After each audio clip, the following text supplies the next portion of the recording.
जिंदाबाद,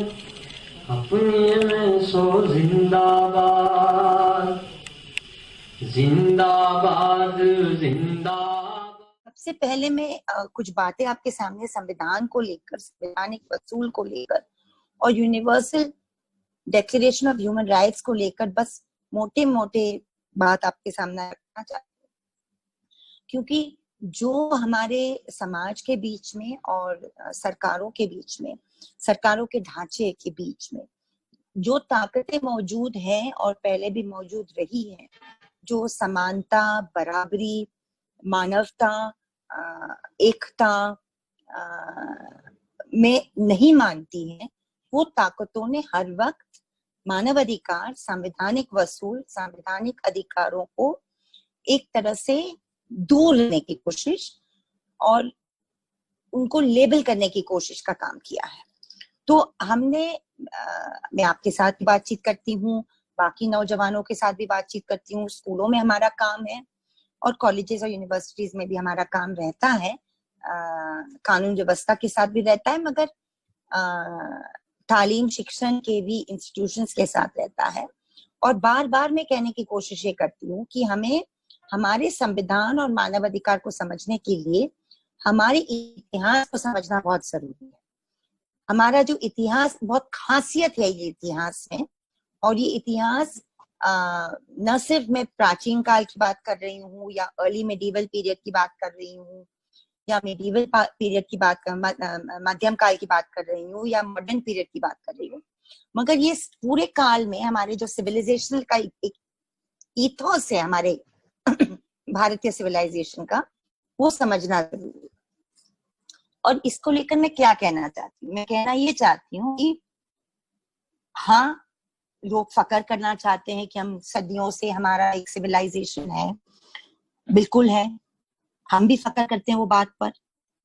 लोग ये भी कहने के चलते ये बहुत बड़ा पुराना कल्चर है। हम ये कहना चाहते हैं आपसे कि प्राचीन काल से लेकर आज तक ये हमारे बहुत फकर करने वाले सिविलाइजेशन में एक तरह का डायलॉग या विवाद दो ताकतों के बीच में हमेशा रहा है, श्रमण और ब्राह्मण। और इसके बारे में मैं थोड़ा सा कहना चाहूंगी कि ये जो श्रमण और ब्राह्मण के बीच में पूछताछ और एक तरह का डायलॉग और एक तरह का सवाल करने की एक क्षमता जो हमारा सिविलाइजेशन ने रखी है, वो ढांचे में जो पावर रखने वाले ताकतें ब्राह्मण ताकतें थी और आज भी है, और श्रमण वो ताकतें थी, चाहे वो इंटेलेक्चुअल हो, चाहे वो एक्टिविस्ट हो, चाहे वो बसवन्ना हो, चाहे वो कबीर जैसे मशहूर हमारे, उनको आप क्या कहेंगे, लोक शायर कहेंगे, चाहे वो मीराबाई हो, चाहे वो हमारे सूफी या भक्ति संत हो। उनकी ये क्षमता थी कि लोगों के बीच में रहकर तीखे सवाल ये ब्राह्मण ताकतों से पूछना कि क्यों हमारे समाज में और बराबरी नहीं हो सकती, क्यों हम बराबरी की तरफ नहीं बढ़ सकते। तुकाराम ने भी पूछा, एकनाथ ने भी पूछा, कबीर ने भी पूछा, गुरु नानक ने भी पूछा। और ये सिविलाइजेशन में हमारी बहुत प्राचीन काल से लेके मध्यम काल से लेकर आज तक ये सवाल पूछते पूछते 18वीं और 19वीं सदी में शताब्दी में देखा कि हमारे महाराष्ट्र जैसे राज्य में ज्योतिबा फुले और सावित्रीबाई फुले जैसे रिफॉर्मर्स तो नहीं कहेंगे, रेडिकल रिफॉर्मर्स पैदा हुए, जिनको साथ देने का काम फातिमा शेख और उस्मान शेख बागवान जैसे ने किया। उनका मकसद क्या था? उनका मकसद ये था कि तालीम शिक्षण हर बच्ची के साथ होना चाहिए, न सिर्फ बच्चियों के साथ होना चाहिए, मगर कोई जात की बच्ची, कोई लिंग की बच्ची, कोई धर्म मजहब की बच्ची ये तालीम से वंचित न हो। So the point I'm trying to make is that our civilizational ethos, the Indian civilizational ethos, which we are very proud to celebrate, always had this tension, conflict, dialogue, questioning between the Shramans and the Brahmans. This has been very well documented by our eminent historians, and we see it in the forces that questioned hierarchies, that questioned power structures, that demanded equality and non-discrimination for all castes, for all genders. And ये बढ़ते बढ़ते जब हमारे बीच में हमारे सूफी संत, भक्ति संत आके वही मोहब्बत, प्रेम और बराबरी के बाद लोगों के बीच में ले चले, तो ये मास मूवमेंट बन गया। बनते बनते हमारा देश, अफसोस की बात है, पूरा सब कॉन्टिनेंट, साउथ एशिया का जो पूरा इलाका है वो ब्रिटिश के हाथों में आ गया, ब्रिटिश हुकूमत के हाथों में आ गया। And after that we saw a period of colonial rule, economic and political loot of this country. मतलब हमने देखा कि आर्थिक परिस्थिति हमारी बहुत खराब हो गई, वगैरह वगैरह। और within months of colonial rule taking root on this soil, resistances began. विरोध भी शुरू हो गया, प्रतिरोध भी शुरू हो गया। वो दबाया भी गया मगर शुरू भी हुआ, आदिवासियों के बीच, मुसलमानों के बीच, दलितों के बीच, हमारे किसानों के बीच। और चलते चलते ये हुकूमत के खिलाफ इस तरह की बात रखने की कोशिश की गई कि अगर हमें मॉडर्न सोसाइटी में रहना है, एक 19वीं 20वीं सेंचुरी में रहना है, तो हमें इस तरह का ढांचा हमारे देश का बनाना चाहिए, इस तरह का संविधान अपने आप को देना चाहिए जिसमें वसूल ऐसे हो जो सबको एक बराबरी का हक और नॉन डिस्क्रिमिनेशन मतलब दे दे। कहने का मतलब मेरा ये है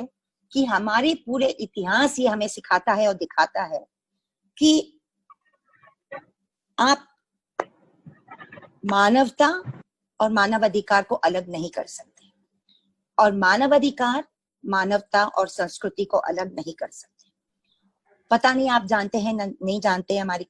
करीबी दोस्त गौरी लंकेश की हत्या 5 सितंबर 2017 को की गई। वही ताकतों ने वो हत्या की जिन्होंने गोविंद पानसारे, MM कालबुर्गी और उसके पहले नारायण दाभोलकर की हत्या की थी। जिन लोगों की हत्या इन्होंने की, ये ताकतों ने, वो उन लोगों से हिंसक उन्होंने एक अपनी उनकी जान ले ली, क्योंकि वो नहीं चाहते थे कि जिन तरह के सवाल ये इंटेलेक्चुअल्स, ये एक्टिविस्ट, ये एकेडमिक्स उठा रहे थे वो कोई उठाए। गोविंद पानसारे जो एक बहुत पुराने ट्रेड यूनियन के भी लीडर रहे हैं हमारे महाराष्ट्र के, उन्होंने एक 1960s में एक किताब लिखी थी, शिवाजी कौन होते, शिवाजी कौन था, हु वाज शिवाजी। और मैं जानबूझ के वो किताब के बारे में कुछ बातें आपको रखना चाहती हूँ, क्योंकि हमारे मानने में अगर आजादी के पहले कोई ऐसा लिख रहा है कि मेरा आवाज क्लियर नहीं है, आवाज क्लियर आ रहा है कि नहीं? यस आवाज क्लियर है। ओके, अच्छा ठीक है। कि शिवाजी, शंभू महाराज, कोल्हापुर के टीपू सुल्तान, इस तरह की जो हमारे छोटे छोटे इलाके में रहने वाले ओलिगार्क्स थे पहले के जमाने में, उन्होंने पहले से बराबरी की बातें समाज में और उनके राज्य में लाने की कोशिश की। तो गोविंद पानसारे ने जब ये किताब लिखी, शिवाजी कौन था, शिवाजी कौन होता, उनका मतलब ये था कि आवाम के पास ये जो एक तरह का सांप्रदायिकता के चश्मे से इतिहास को पढ़ने का काम जो हो रहा था वो बंद हो जाए। शिवाजी एक छोटे रियासतों का राजा थे, महाराष्ट्र में बहुत लोकप्रिय राजा है, वो आज भी हैं और रहेंगे हमारे लिए। उन्होंने जब औरंगजेब उनके साथ जब कुछ विवाद हुआ था, तो वो धार्मिक मजहबी विवाद नहीं था। उन्होंने बड़े अदब के साथ औरंगजेब को 3 पत्र लिखे थे, वो आप पढ़ सकते हैं आज भी, उसका जिक्र पानसारे भी करते हैं, जिन्होंने उन्होंने इस्लाम धर्म की तारीफ करते हुए कहा था कि आपका धर्म जो ये देश में आया है बड़ा विशाल धर्म है, बराबरी की बात रखता है ये धर्म, और जिस तरह के टैक्सेस, आर्थिक टैक्सेस जो आप हमसे ले रहे हैं छोटे छोटे राज्य से, वो हमें नहीं जमते, हमें एक्सप्लॉइट कर रहे हैं, आप टैक्स में कुछ बदलाव लाइए। जब 3 खत लिखने के बाद ये बात नहीं सुनी गई, आर्थिक एक विवाद था, तो शिवाजी ने औरंगजेब से अलग होने का काम किया। बहुत सारे लोग उनके साथ में चले गए और वो बहुत सक्सेसफुल राजा रहे। शिवाजी के क्राउनिंग, मतलब जब वो गद्दी पे बैठे, अपने थ्रोन पे बैठे, उसको लेकर एक बहुत दिलचस्प कहानी है जिसके बारे में अंसारे भी लिखते हैं, जिसके बारे में बड़े बड़े इतिहासकार ने लिखा है, जो सांप्रदायिक ताकतें नहीं बताना चाहती हैं, कि जिस दिन उनको गद्दी पे बैठने का, क्राउनिंग, मुकुट पहनाने का काम होने वाला था, तब कोई भी ब्राह्मण प्रीस्ट महाराष्ट्र के ये इलाके में से तैयार नहीं था, और बनारस से, वाराणसी से बहुत ही महंगे पैसे देके, उस वक्त के 44 लाख सोने के सिक्के देके किसी को लाना पड़ा। तो ये क्यों हुआ? क्योंकि बाय बर्थ शिवाजी ऊपरी जात के नहीं थे, वो किसान वर्ग से थे, वो ओबीसी वर्ग से थे, और इसीलिए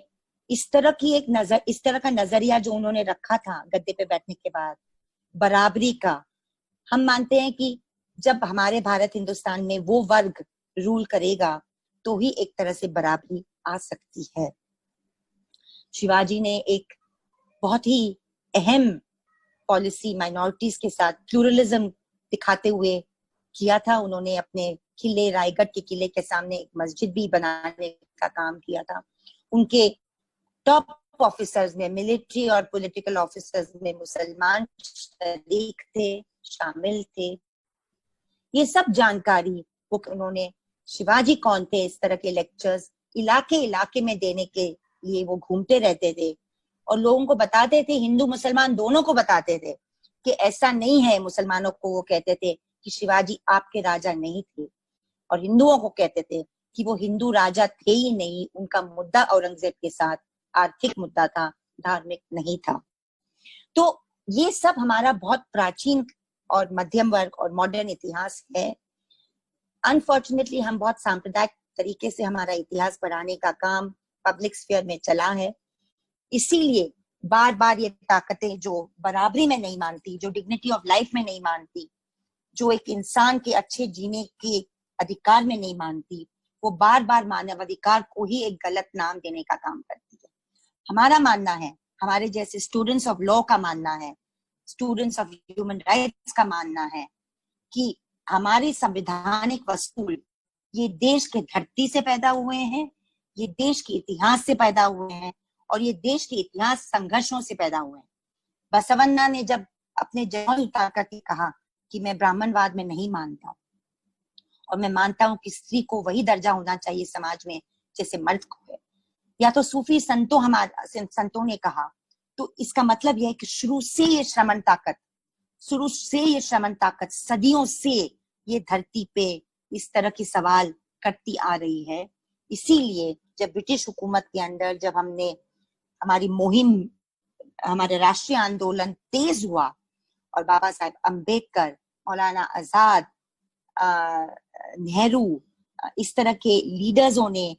किस तरह का ढांचा हम अपने सामने रखते हैं, और गांधी जी के नेतृत्व में जब ये बात की गई तो उनको भी लगा और बाकी को भी लगा कि बाबा साहेब अम्बेडकर ही एक तरह का ढांचा दे सकते हैं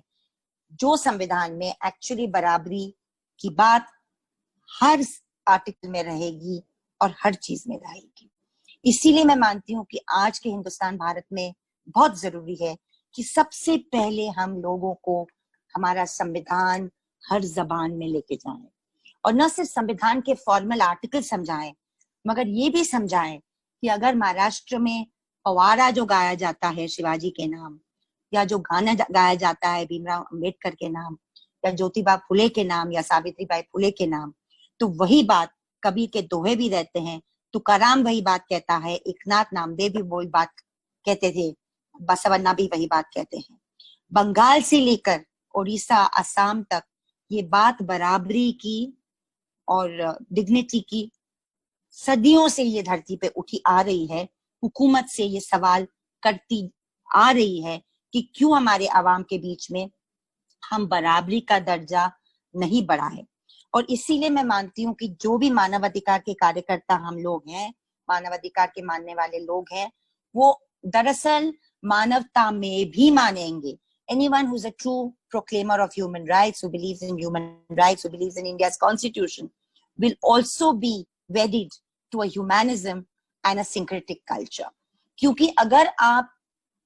मानवाधिकार के मानने वाले हैं तो फिर आपको भक्ति सूफी संतों के बीच में जो बात रखी गई थी बार बार कि बराबरी, एकता ऊपर वाले के साथ, इंसान के साथ, यही हम ढांचे पे समाज